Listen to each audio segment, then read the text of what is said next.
There was once a kingdom, vast and golden, resting between two rivers and surrounded by mountains that touched the clouds. In that kingdom ruled a man named King Arion, known far and wide for his wisdom and his mercy. He was not a man of pride, nor of cruelty.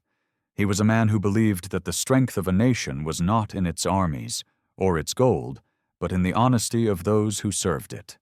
King Arion had three most trusted servants: Daren, a man known for his quiet diligence; Lucen, clever and charming, yet a little too confident; and Tomas, the youngest of the three, restless, witty, and often lazy.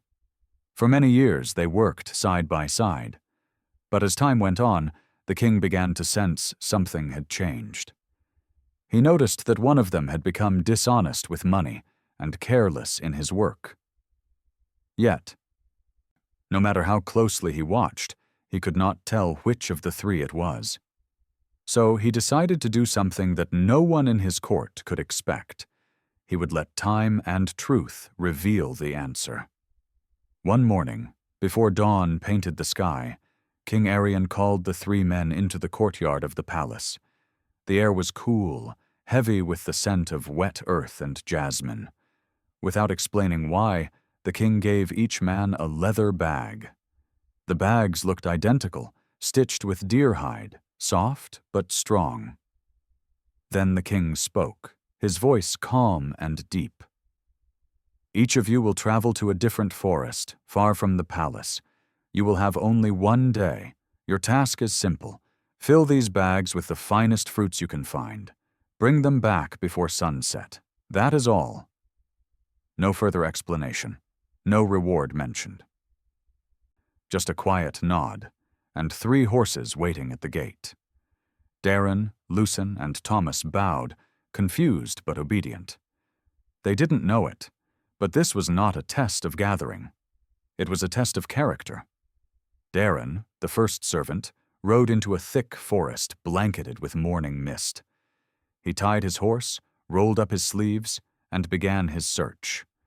He climbed trees, brushed through thorn bushes, and searched for the sweetest fruits he could find. By noon, his hands were scratched, his clothes dirty, but his bag slowly filled with fresh, vibrant fruit, each one chosen with care. He paused only to rest for a moment under an old oak. He smiled faintly and whispered, "The king deserves my best." Then he stood again and kept going. Lucen, the second servant, rode into another forest. He was clever and proud of it. As he looked at the trees heavy with fruit, he laughed quietly to himself. "The king will never open these bags. He'll see they're full, weigh them, and that'll be enough." He began to pick quickly, carelessly. When he saw fruit fallen to the ground, soft and half-rotten, he shrugged. "Good enough," he said, tossing them into the bag. Within a few hours, his bag was full, but inside it was a mixture of spoiled fruit, insects, and decay. Lucen wiped the sweat from his brow and smiled smugly. "I still have time to rest." And so he did. Tomas, the youngest, entered a forest bathed in golden light. He walked only a short while before stopping near a stream. He looked at the empty bag in his hands and smirked. Why bother? The king only asked that the bags be full. He never said with what. He picked up a handful of dry leaves, then stones from the riverbed, and filled the bag until it was heavy. When it looked convincing enough, he leaned back against a tree, closed his eyes, and drifted into a lazy nap, the sound of the forest whispering around him like a lullaby. By sunset, the three men returned to the palace courtyard. Their horses were tired, their clothes dusty, but their bags looked full. King Arion stood waiting, surrounded by guards and lanterns that glowed like fireflies in the dusk. He said nothing. He didn't open the bags. Instead, he looked at each man in silence, as though he could see something none of them could. Then he gave an order that stunned them all. "Take these men," he said, "and lock them in separate chambers beneath the palace. They will remain there for 30 days. No food will be given to them. Whatever they have gathered in those bags will be their sustenance." The guards hesitated, but the king's word was law, and so the 3 men were led away. In the first chamber, Daren sat alone. He opened his bag and found the fruits still fresh, their fragrance filling the small cell. He ate quietly, grateful, and whispered a prayer of thanks for every bite. His heart was calm, his conscience clear. In the second chamber, Lucen opened his bag, and the smell hit him like a wall. Rotten fruit, blackened skins, flies buzzing. He gagged, but hunger soon forced him to eat. Every mouthful made him sick.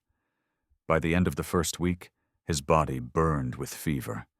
He lay on the cold floor, whispering, "If only I had worked a little harder."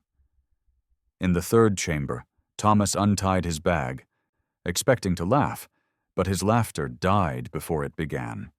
Inside were only stones and dry leaves.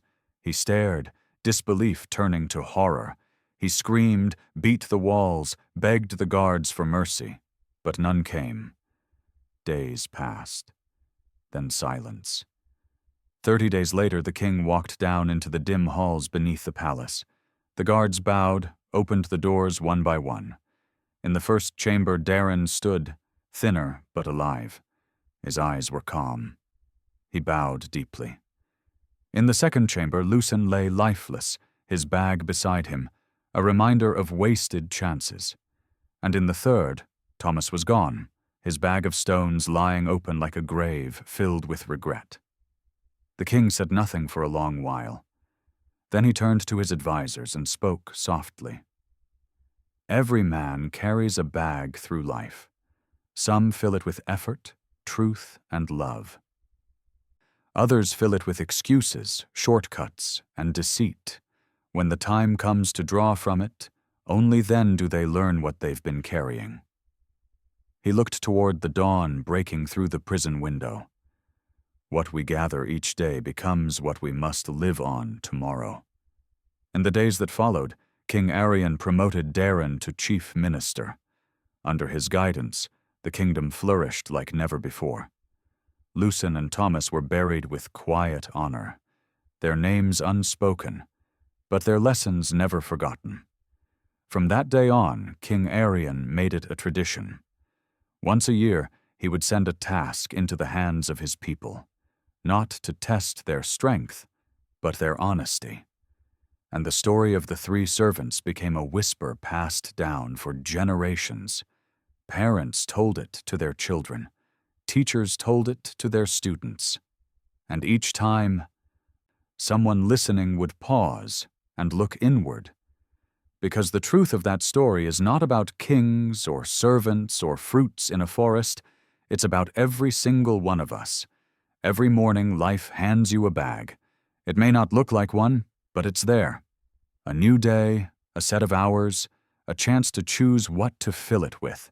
You can fill it with honesty, with the fruit of your effort, your kindness, your integrity. Or you can fill it with stones and dry leaves, lies, shortcuts, laziness. But one day, when you're locked inside the chamber of consequences, when life demands from you what you have stored, you will have to live on what you've gathered. And in that moment, the truth will no longer hide. There's a story that says, we all meet 2 kinds of hunger in our lives: the hunger for comfort now, and the hunger for meaning later. One must die for the other to live. Lucen and Tomas fed their comfort, but Daren fed his purpose. And purpose, my friend, will always outlast comfort. So the next time you're tempted to take the easy road, to cut corners, to do less than you know you can, remember this story. Remember the quiet man who filled his bag with care. And remember what he earned: not gold, not power, but peace. At the end of the tale, when King Arion looked out from his balcony one evening, He saw Daren walking through the courtyard, helping the workers harvest fruit trees for the people. The king smiled softly. He whispered to himself, "There will always be those who gather carelessly, and those who gather with their hearts. But only the latter will be ready when the storm comes."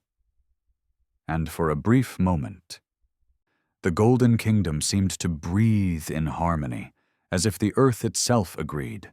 And maybe that's the real reason this story still lives, because deep down, we all know every choice, every effort, every honest act is a fruit we'll one day have to eat. So fill your bag wisely. Fill it with work done with care, with words spoken in truth, with kindness given even when no one's watching. Because tomorrow always comes. And when it does, you'll have to live on the fruit of your own labor. This isn't just a story of a king and his servants. It's the story of you, of me, and of every moment that whispers, "Your actions today shape your tomorrow."